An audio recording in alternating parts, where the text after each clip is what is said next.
Балалар, біз қай республикада тұрамыз? Қазақстан. Ой, керемет. Ал елордамыз қай қала? Астана. Ал сендер қай қалада тұрасыңдар? Алматы. Керемет. Ал ұлтымыз? Балалар, қай ұлтымыз? Қазақстан. Қазақпыз балалар. Қай тілде сөйлейміз? Қазақ. Қазақ тілінде сөйлейміз. Балалар, мен сендерге бір мақал-мәтел айтқым келіп тұр. Өзге тілдің бәрін біл, бірақ өз тіліңді құрметте.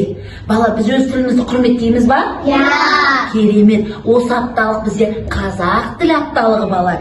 Өз тілімізді әрдайым құрметтеп, басқа тілдерді де сыйлап, бірақ қазақша сөйлейміз, е балалар? Біз балабақшада қазақ тілінде сөйлейміз ба? Иә. Керемет балалар. Олай болса, сендердің әрқайсының өз әжелерің бар, е, мен сияқты. Иә. Әже туралы ән білесіңдер ма? Иә. Олай болса, шырқап беріңдерші маған. Шырқап бересіңдер ма? Иә. Әкемдер?